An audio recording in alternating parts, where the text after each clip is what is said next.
In this video, we discuss definite integrals. So we start with what exactly is a definite integral? A definite integral is an integral. It's an integral over an interval. So it's an integral of a function over a specific interval. So if we're integrating a function f of x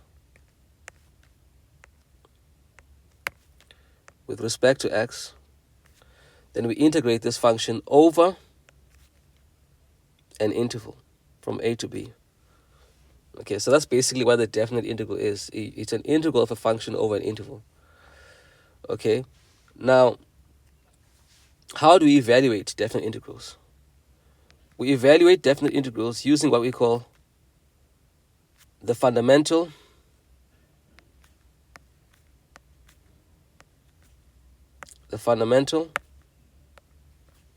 theorem of calculus.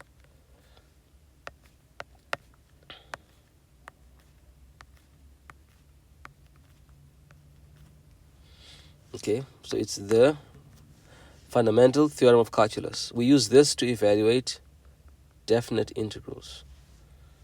Okay, so how what does it state? What does the fundamental theorem of calculus state? What it states the following. It says that the integral from a to b of the function f of x with respect to x is equal to capital letter F of b minus capital letter F of a. That's what it says. Where, of course, the derivative of the capital letter of the derivative of the capital letter F with respect to x is equal to small letter f of x. So basically, the capital letter f of x, this is the antiderivative of small letter f of x. So this is what the fundamental theorem of calculus states. It states that the integral of small letter f of x with respect to x from a to b is equal to capital letter F of b minus capital letter F of a, where, of course, capital letter F is the antiderivative of small letter f. Okay, so this is basically what the fundamental theorem of calculus states, and this is what we use to evaluate definite integrals. All right, so now let's look at properties. Let's look at some properties of definite integrals. Okay, properties of definite integrals. All right, so the properties of definite integrals.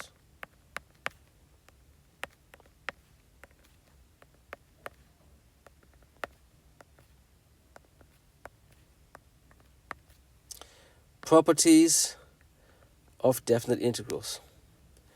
All right, I'm going to list 4 of them. Number 1,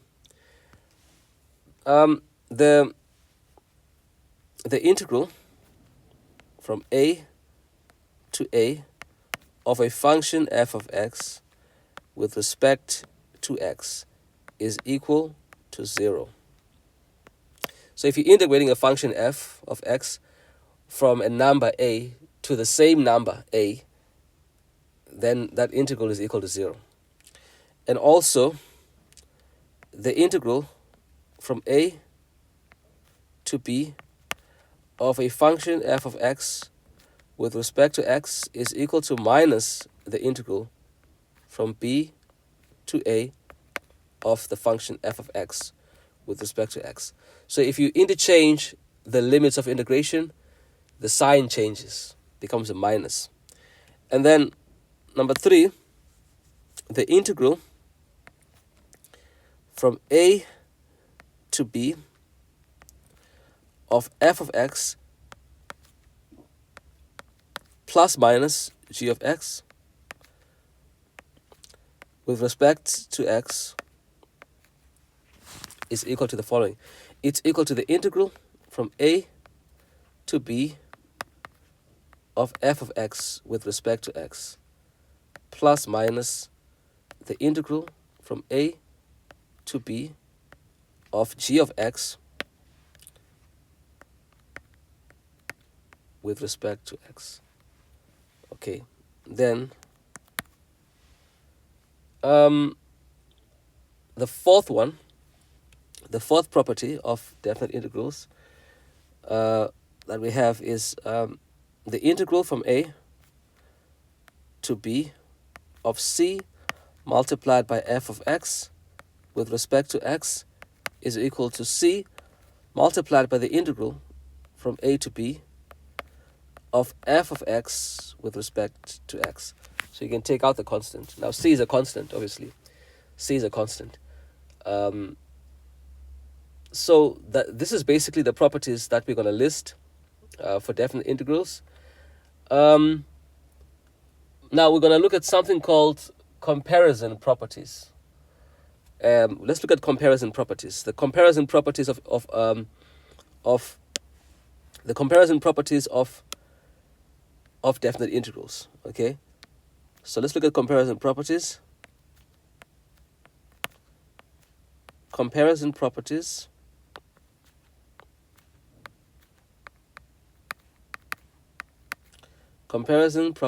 of definite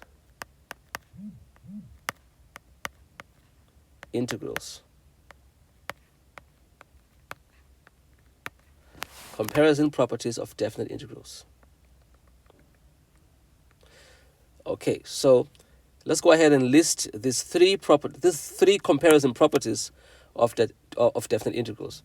Starting with the first one. So the first one states the following. This first one says that if the function f of x is at least 0 for x at least a, at most b. Say then. So basically f of x is at least 0 for all x's that are in this interval a, b. Say then, in that case, we have that the integral from a to b of the function f of x with respect to x is at least 0. Okay. Number 2. If the function f of x is at least the function g of x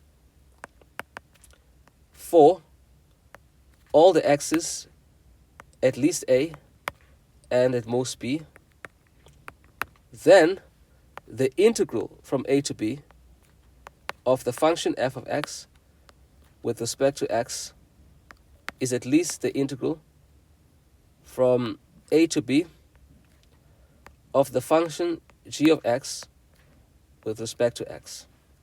So this is then the second comparison property of definite integrals.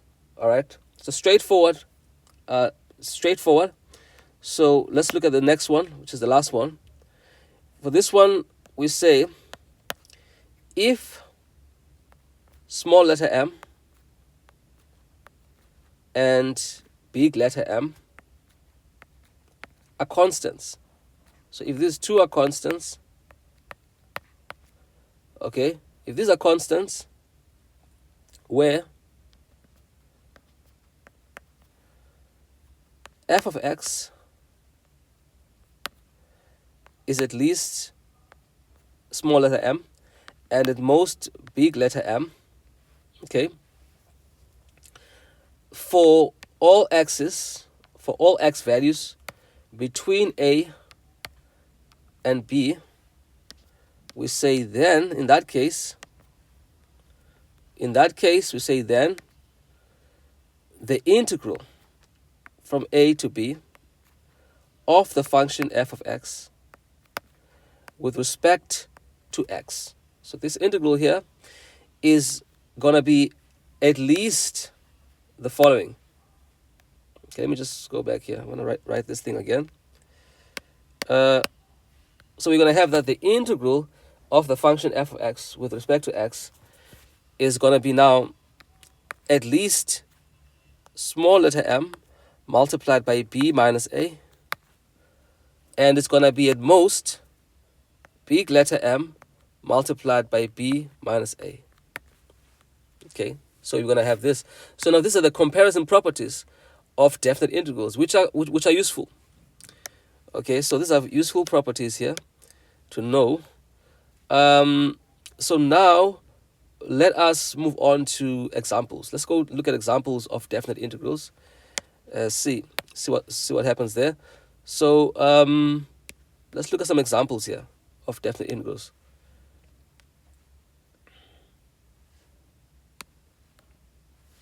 All right, so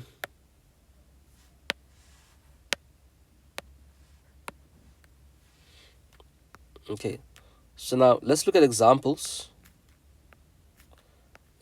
of definite integrals. Okay, let's start with number one, right? Number one, example one. So example one, let us integrate from 1 to 2, and we're integrating 3x with respect to x. So we're integrating 3x from 1 to 2. All right, in this case, let's go ahead and solve this. Okay, or we can list the examples first and we'll do the solutions afterwards. So we're going to integrate this one, and then we're going to integrate from 0 to pi. Okay, let's go back. Let's not do that one. Let's rather do the following. Let's integrate from 1 to 4, and let us integrate theta plus 2 over the square root of theta. This is with respect to theta, right? And then third one, let us integrate from 0 to pi over 2. Let us integrate 3 multiplied by sine of 2x with respect to x. Okay, with respect to x. And then number 4, example 4, we're going to integrate from 1 all the way to 4. We're integrating 3 over 4u with respect to u. So these are the examples that we're doing. Do 4 examples. Let's see what we get. Okay, so let's look at the solutions now. Okay, let's look at the solutions of these examples here. All right. Let's go and look at the solutions of these examples. All right. So we'll now look at the solutions of these examples. Let's start with the first one. Okay, we're solving the first one. So we're integrating from 1 to 2, and we are integrating the function 3x with respect to x. Okay, what is this equal to? Well, this over here, the first thing you do, obviously, when you're doing definite integrals, you first start by finding the indefinite integral. Okay, so you can do this first. Let us find the indefinite integral of the same function. And after that, we're going to apply the limits of integration. So we integrate 3x with respect to x. Okay, that's the indefinite integral. We're going to calculate the indefinite integral in order to find the antiderivative. Okay, when we find the antiderivative, we then apply the limits of integration to evaluate the definite integral. So the indefinite integral of 3x with respect to x is 3x, obviously to the 1 plus 1, over 1 plus 1. Now we are applying the power formula for integrals. Okay, we don't put a plus c here because we are working out the indefinite integral as a means to an end. We are working it out in order to find the antiderivative. After we find the antiderivative, we are going to then apply the limits of integration to that. So this is the same, obviously, as 3x to the 2, and we divide this by 2. Okay, So now we have the antiderivative. So now we're going to apply the limits of integration to that. So let's do that. Okay, we can say this. Let's say, therefore, the definite integral from 1 to 2 of 3x with respect to x is equal to 3x squared over 2, and we apply the limits from 1 to 2. So that is equal to the following now. Now it's equal to 3. We substitute 2 first. Divide this by 2. Minus 3. We substitute 1 in there. And we square that. Divide this by 2.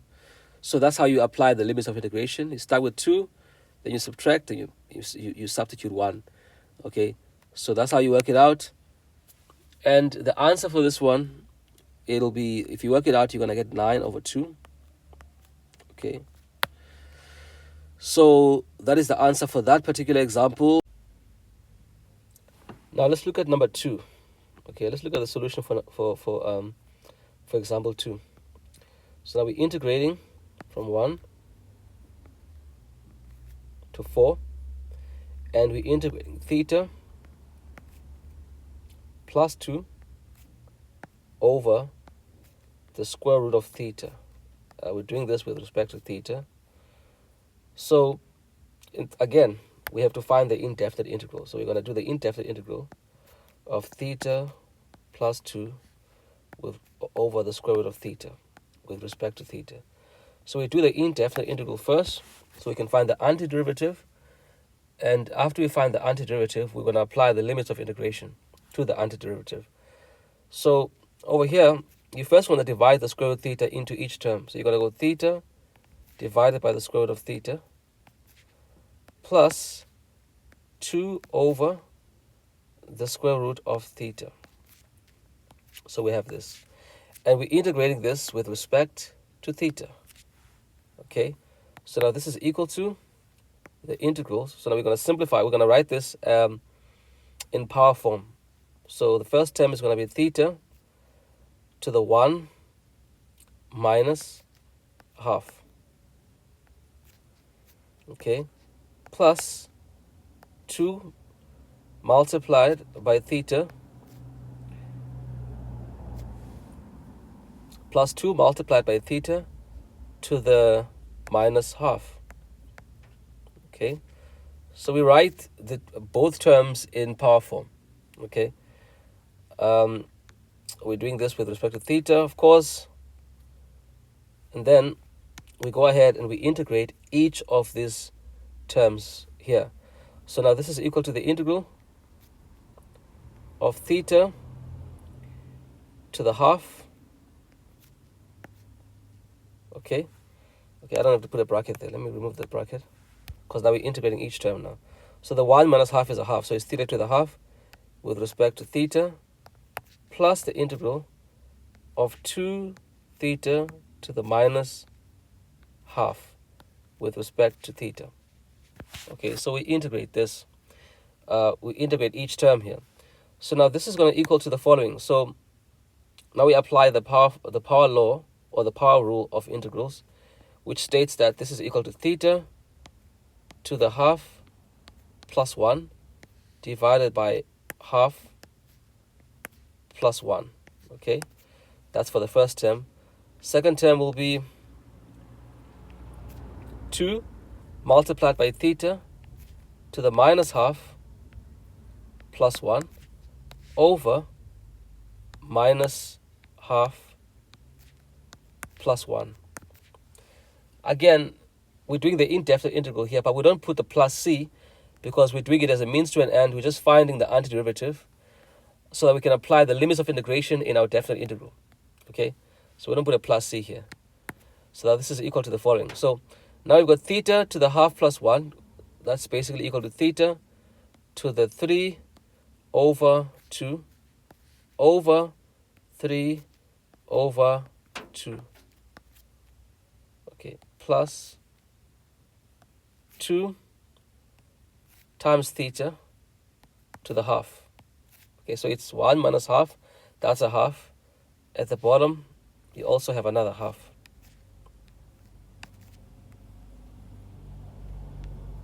Okay. So the first term, you can write it as 2 multiplied by theta to the 3 over 2 divided by 3. So you can write it like this. And the second term, you can write it as 4. Okay, because you can write it as 2 multiplied by 2 over 1, which is basically 4, multiplied by theta to the half. Okay, so now we have our antiderivative. This is our antiderivative. We're now going to go ahead and apply our limits of integration over here.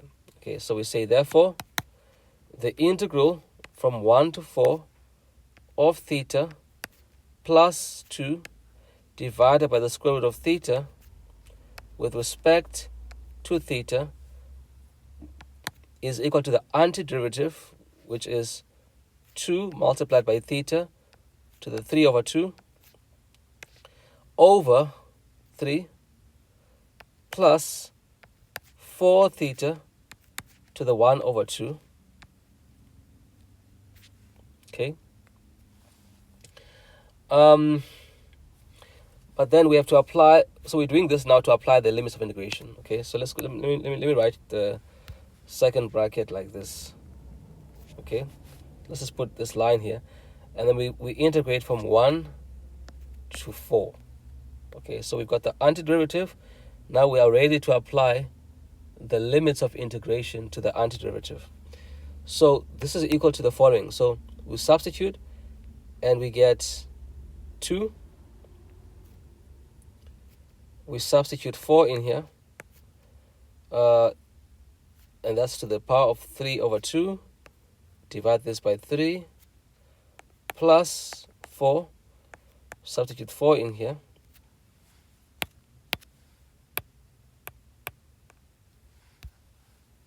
Okay. And we close. Okay, wait. We first have to put this to the power half. So this is to the power half. And then we close this bracket. Then we subtract the following. So we go 2. We substitute 1 in here. Put that to the 3 over 2. We divide this by 3. And then we go plus 4. Substitute 1 in here. Put that to the power half. Close the bracket. So that's basically how we work this out. That's how you apply the limits of integration. And then we work this out and then we get the answer. 26 over 3. So answer for this one. So that's example 2. Now let's look at example 3. So example 3,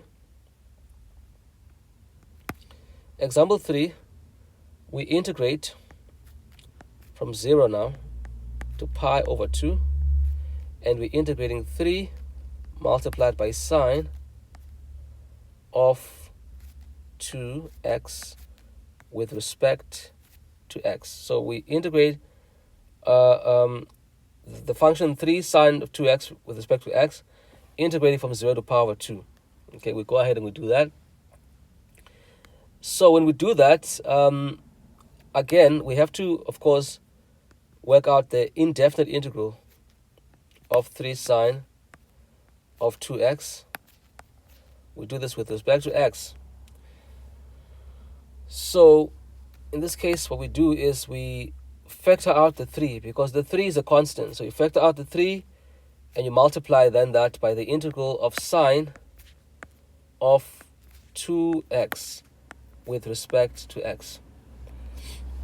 Now to work out this integral here, guys, we simply just apply the formula. So we have to apply the formula provided there in the formula sheet. Or if you want to, you can use the substitution rule for this thing. You can use substitution rule, or you can just simply apply the formula provided in the formula sheet. Okay, so this is, by applying the formula, we get the following. We go, this is equal to 3 multiplied by the following. So the integral of sine of 2x with respect to x is equal to 1 over 2. But because sine x is positive, so we're going to say minus 1 over 2 multiplied by cos of 2x. Okay, that's the integral of sine of 2x with respect to x. But then, now, again, no plus c here because we are really working out the definite integral. We're just finding the antiderivative now. So this is equal to minus 3 over 2. We multiply this by cos of 2x. Okay, so that's this is our antiderivative. This is our antiderivative. Now what we're going to do is we are going to apply the limits of integration to this antiderivative over here. So we say, therefore, the integral from 0 to pi over 2 of this function 3 sine of 2x with respect to x is equal to the following. So this integral is equal to the antiderivative, which is minus 3 over 2 multiplied by cos of 2x. So we then apply the limits from 0 to pi over 2. Those are our limits. And then we go ahead and we substitute. So when we substitute, again, we start with pi over 2. We go minus 3 over 2 multiplied by cos of 2 multiplied by pi over 2. Close brackets. We go minus, open brackets. We get minus 3 over 2 multiplied by cos of 2 multiplied by 0. So it's basically just, this one here, it will just be 0 because 2 times 0 obviously is 0. Then we close this bracket here. Okay, so we work this out, then we find that this is equal to just 3. Okay, it's just 3. All right, so that's the solution to this particular integral. Now let's look at the example 4. Let's look at example 4. Okay, look at example 4. In example 4, we are integrating from 1 to 4. We're integrating 3 over 4u with respect to u. Okay, now for this one, same thing. We're going to start by finding the indefinite integral of 3 over 4u with respect to u. So we start by doing this. So we factor out the 3 over 4 because it's constant. And then inside the integral, we've got 1 over u with respect to u. Now in this case, guys, if you have 1 over u, okay, if your function is of that form, that means that you can write this as u to the minus 1. Now u to the minus 1, in that case, you cannot apply or you cannot use the power formula for integrals, because if you add 1 with a minus 1, you get 0. So you'll end up dividing by 0. So you can't do that. So when you have 1 over u with respect to u, when your function is of that form, you have to use the ln function. You can look at the formula sheet. You'll find the formula that corresponds to this integral. The formula that corresponds to this integral is equal to, the answer is a ln. Okay, the answer is a ln. Okay, meaning that the answer is as follows. In this case, we've got 3 over 4 outside as our constant. We multiply this by the integral of 1 over u with respect to u. By looking at the formula sheet, you'll find that the solution to this, or the answer of this integral, is basically equal to ln u. Okay, so look at the formula sheet. You'll find that if you're integrating 1 over u with respect to u, the answer is ln u.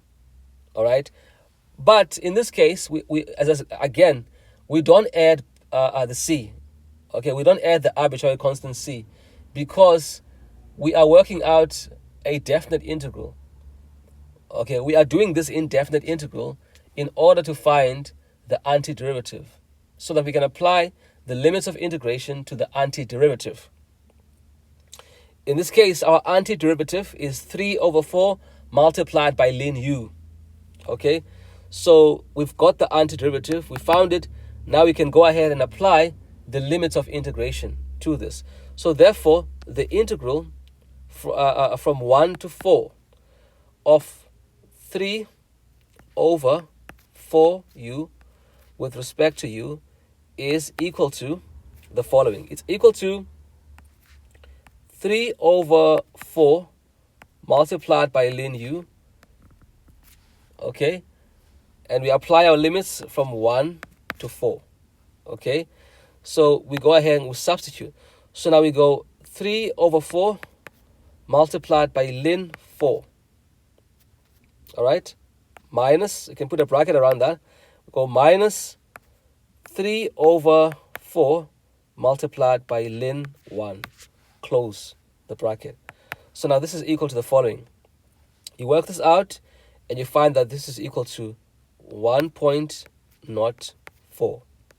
Okay, that's the answer for this one. So this is the last example that we look at. This is the last example that we had to solve out of our 4 examples here. Now, what I want us to do is the following. I want us to go to the exercise in the textbook, in the John Bird textbook, Engineering Mathematics. Let's look at the exercise on page 708. Okay, so let's look at practice exercise. Practice exercise 257 and practice exercise 257. Okay, that is found on page. It's found on page 708. Okay, so practice exercise 257, which is found on page 708. I want us to go and look at number 9 over there. So let's do number 9 together. So we're gonna do number 9 together, and then I want you guys to go ahead and work through the rest of those exercises on your own. So we'll do number 9 together, and then you guys must go through. You must work through the rest of those exercises on your own. So number 9 states the following. Number 9 states the following. Number 9 states this. Number 9 says this. It says it gives you the formula for the change of entropy of a system. So we say the change of entropy. Okay, the change of entropy of a system. Okay, the change of entropy of a system is given by. The change of entropy of a system is given by the following. It's given by delta S is equal to the integral from T1 to T2, and this is the integral of C nu dt. That's of course the variable of integration over T, and we minus R multiplied by the integral from V1 to V2 of dV over V. So this is the formula for change of entropy. So they give us the formula for change of entropy, and then they say the following. Let's note that. Okay, first of all, let's note this. Let's note the value of R first. Okay. So we say where R is equal to 8.314. So R is 8.314. Okay. Now, the question is, or the instruction is, calculate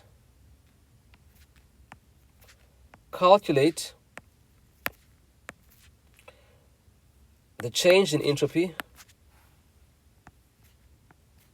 Okay. Calculate the change in entropy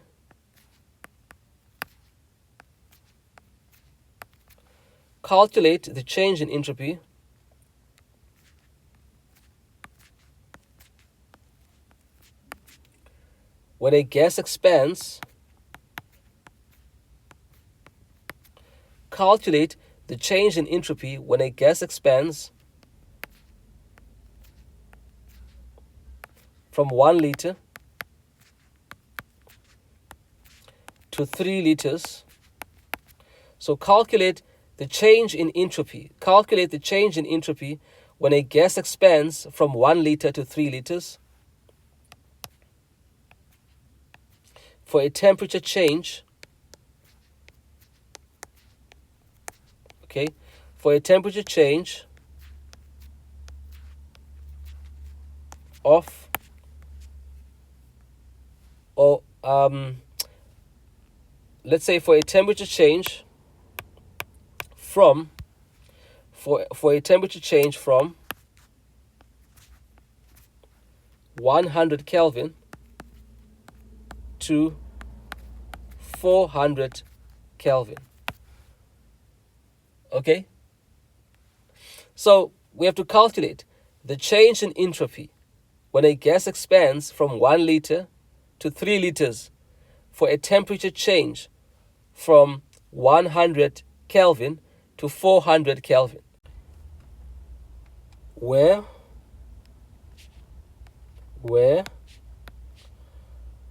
the function C nu is equal to, so we have C nu here. We need to know what C nu is before we start calculating this integral. So C nu is equal to 45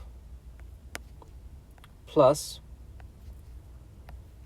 6 multiplied by 10 to the minus 3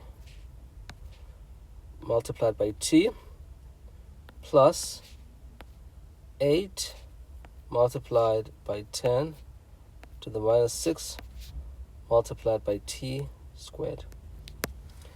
So that is what we have.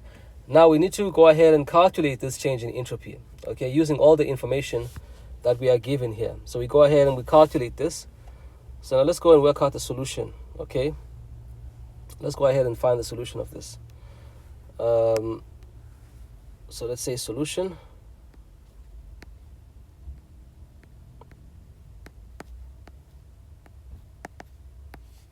Solution. Okay, so now the first thing we're going to do is that we are going to work out this integral here. Okay, we're going to work out the temperature integral, and then afterwards we're going to work out the volume integral, and then we're going to subtract them and get the answer. Okay, so that's what we're going to do. So let's go back. Okay, so we start by working out the temperature integral, which is this one here. The integral from T1 to T2 of C nu dt over T. Okay, we start here. So first of all, we have to substitute this C nu. Okay, and of course C nu is given by this function here. So we're going to substitute that into the integral, and then we're also going to substitute the T1 and the T2. Obviously T1 is 100 Kelvin, okay, because they said that temperature changes from 100 Kelvin to 400 Kelvin. So T1 is 100 Kelvin. So we're going to substitute 100 Kelvin in there, and T2 is 400 Kelvin, okay, and of course C nu is this function here. So let's go ahead and substitute these numbers in, and we will substitute. We are not going to include the units. We're not going to include the units. We're just going to substitute the number itself. Okay, so this is equal to the following. So this is equal to the integral from 100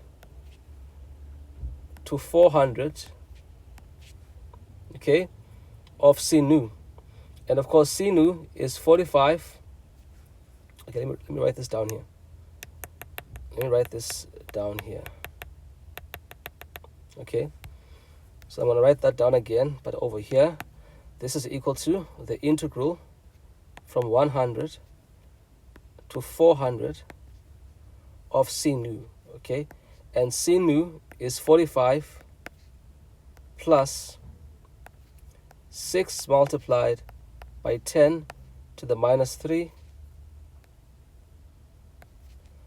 multiplied by T plus 8 multiplied by 10 to the minus 6 multiplied by T squared. Okay, so that's our C nu. And of course we have dt, we're integrating with respect to t, and we have dt over t. So there's a 1 over t also in the integral. Okay, so the way we can write this, we can write it like this. we have dt over t. That's basically just 1 over t multiplied by dt, because we're integrating with respect to t. So what we can do, this t at the bottom here, the t at the bottom here, we can multiply this t at the bottom here into this bracket here. Okay, we multiply the t at the bottom, we multiply it into this bracket here. All right, so let's go ahead and do that. Let's multiply this t at the bottom here into the bracket, because what this actually is, this is the same thing as this. Okay, it's the same thing as having this. I can rewrite it like this. I can rub it out and rewrite it as, just to show you that we have to multiply it in there, I can write it as multiplied by 1 over t dt. So I can write the integral like this. Okay, this is the same, it's basically the same thing as this. So now I can then multiply this 1 over t into the bracket. Okay, I can multiply 1 over t into our bracket here. So now this is equal to the integral from 100 to 400 of the following. So multiplying 1 over t into this bracket, I'll get the following. I'll get 45 over t. That's in the first term. So the first term will be 45 over t plus 6 multiplied by 10 to the minus 3. Okay, multiplied of course by t over t, because I've multiplied the 1 over t into the bracket. So if I say 6 times 10 to the minus 3 multiplied by t multiplied by 1 over t, that's the same thing as t over t. So the t's will cancel out. So when the t's cancel out, I've just got 1. So I'm left with just 6 times 10 to the minus 3 in that term. So just wrap this out, because I'm left with just the number 6 times 10 to the minus 3 in that term, because the t's cancel out. Okay, let me put a bracket around here. Then I go plus, okay, then I go 8 multiplied by 10 to the minus 6 t squared divided by t, because I've multiplied this 1 over t into there. So now obviously the t's will cancel out with this t over here, will cancel out with this t over here, and it'll leave me with a t. Okay, so I can rub this out and just write t there. I can rub this out, okay, and just have t there. Okay, just write t over here. Okay, let me remove this thing. Right. So we just have t over here. Okay, then we close the bracket, and we've got, of course, dt. That's with respect to t. So now what we have to do is that we have to integrate each of these terms. Okay, we have to integrate each of these terms. But we are working out a definite integral. We are calculating here a definite integral. So therefore, the first thing we have to do is find the indefinite integral of the same function. So we work out the indefinite integral of the same function, like we always do when calculating definite integrals. We first have to find the indefinite integral. After we find it, we then apply the limits of integration to it. So we now calculate the indefinite integral of this function. So let's go ahead and do that. So we're going to integrate 45 over t plus 6 multiplied by 10 to the minus 3. So we're integrating this function indefinitely in order to find the antiderivative, so we can apply the limits to it. Okay, so we got plus 8 multiplied by 10 to the minus 6 t, close bracket, with respect to t. So let's integrate each of these terms here. So we go ahead and we do that. So we integrate 45 over t with respect to t plus the integral of 6 times 10 to the minus 3 with respect to t. Okay, plus, let's write it here, the integral of 8 multiplied by 10 to the minus 6 t with respect to t. Okay, so let's go ahead and integrate each of these terms here. So we go ahead and we integrate each of these terms. So integrating the first term there, which is this one here. Let's do that integral first, and then we'll do the second one, and then the last one. So starting with the first one there, which is integral of 45 over t with respect to t. What do we get? Okay, so we got 45 over t. In this case, obviously, we're going to use the formula. In the formula sheet, you can look in the formula sheet, you'll see the formula for this type of integral. And it's going to give us a ln. Because we're going to have a 45 outside, because the 45 is a constant, so you can take it out the integral. And then inside, you're going to have 1 over t with respect to t. And that is, if you look at the formula sheet, you'll see the formula corresponding to this, and it gives us ln t. So the integral of 1 over t with respect to t is ln t. Okay, so we can replace that with just ln t. So let's just replace this. Let's replace it with ln t. Okay, with 45 multiplied by ln t. So this integral becomes 45 multiplied by ln t. 45 multiplied by ln t. Then let's go to the next one, the plus. Over here, we're integrating 6 times 10 to the minus 3, which is a constant. Okay, this is a constant with respect to t, and we're integrating this constant with respect to t.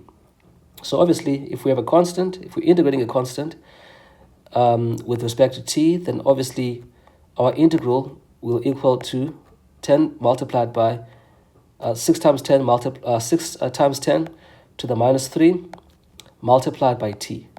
Okay, because we're integrating a constant with respect to t, so the solution of that will be then the constant multiplied by t.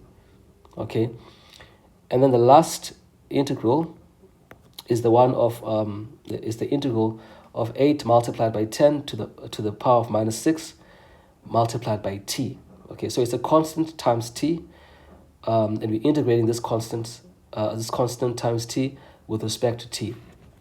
So obviously in this case, we are going to use the power rule of integrals, and this is going to give us the following. It's going to give us 8 multiplied by 10 to the minus 6 multiplied by t squared over 2.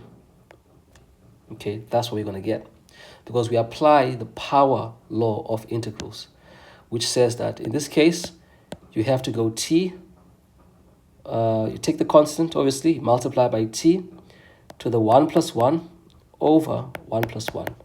Okay, which is how we got the 2. So that basically gives us a 2. That gives us a 2 over here and a 2 at the bottom there. So now this function here is the antiderivative. This is the antiderivative of our integral. Okay, this is the antiderivative of our function that we're integrating, basically.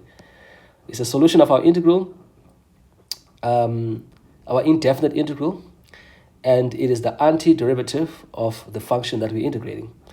So now what we have to do now is to apply the limits of integration to this antiderivative. The integral from 100 to 400 of 45 divided by t, which is of course the function that we're integrating, plus 6 multiplied by 10 to the minus 3 plus 8 multiplied by 10 to the minus 6 t. So we're integrating this function here with respect to t. Okay, and of course it's a definite integral from 100 to 400, and we found the indefinite integral of this function, and the indefinite integral is what we found over here.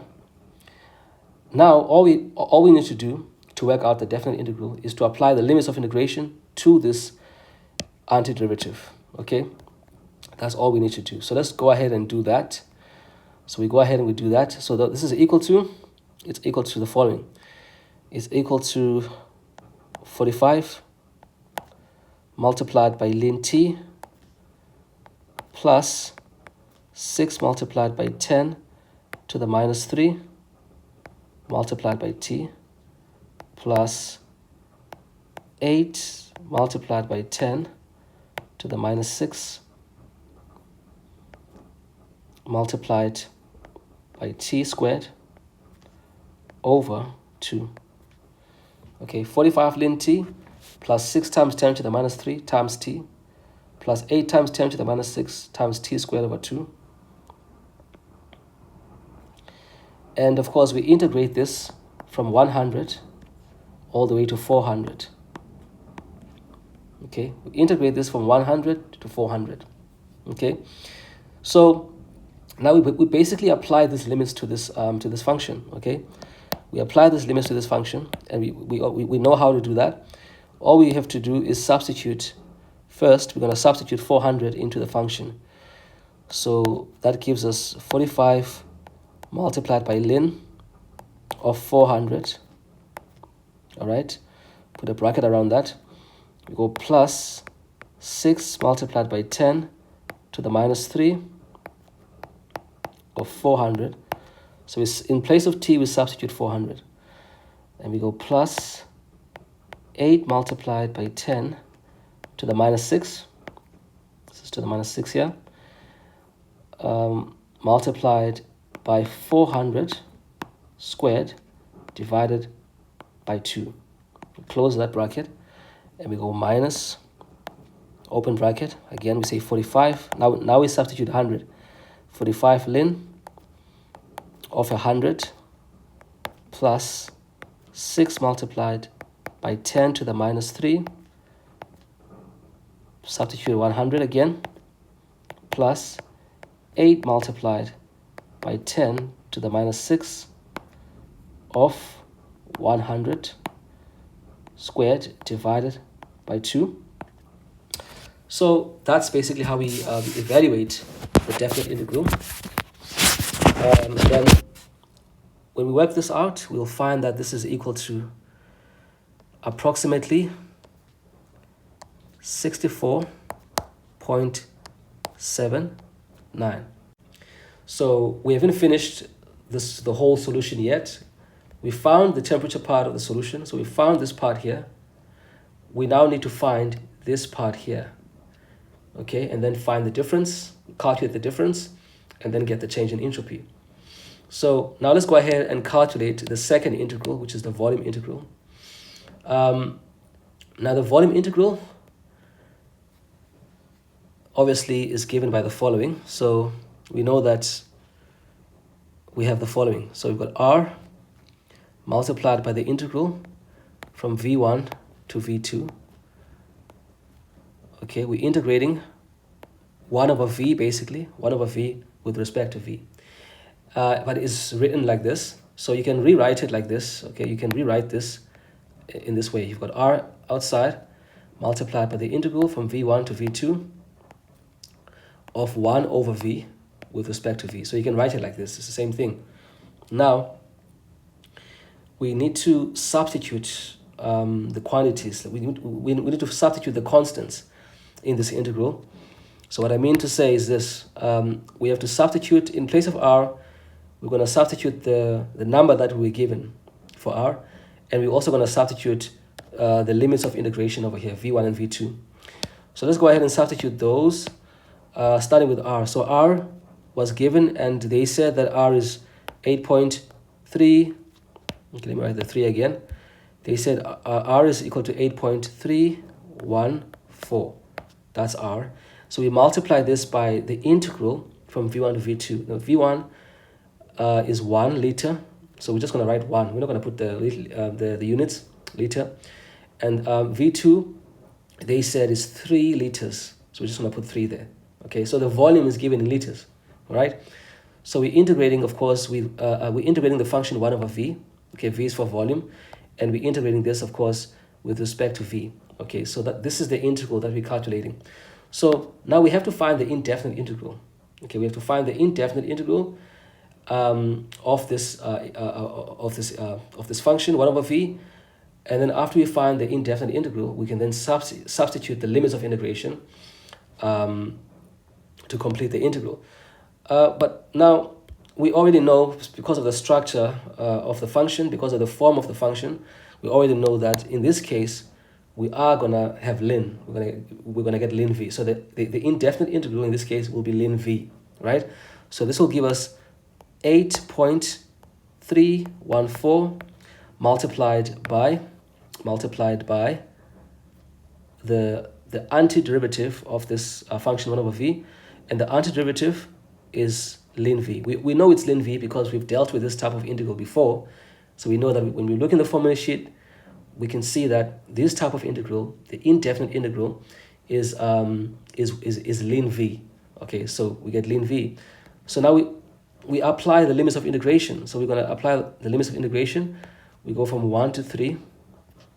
Okay, and that is equal to the following. So that's basically 8.314. You can leave it there, and you multiply it by what we get here, which is you multiply it by ln 3 minus ln 1. Okay, so that's what you do. Okay, 8.314 multiplied by ln 3 minus ln 1. You multiply those two, and the answer you get after you multiply those two, you're going to get approximately, let's go back, you're going to get approximately 9.13. Okay, 9.13 approximately. So now you've got the volume part of the change in entropy quantity. So you've got both parts now. You've got the temperature part, and you have the volume part. So all you have to do now is you have to find the difference, okay, of these two, as the formula of change in entropy suggests. If you look at the formula for change in entropy, again, it takes this form. So now you found this one, you found this quantity, you found the temperature part of the quantity, and you've also found the volume part of the quantity. So now all you have to do is get the difference between the two to find this, which is the change in entropy. So let's go ahead and do that. Okay, to finish off our solution. So let's see. So we say, therefore, the change in entropy, which is delta S, is therefore equal to the temperature integral. And the temperature integral, we saw that it gives us 64.79. Now we're going to minus the volume integral, which gives us 9.13. So when you work this out, this is equal to 55.66. So this is the answer that we are looking for. This is the final solution for this problem. So now this completes our discussion. So we stop there.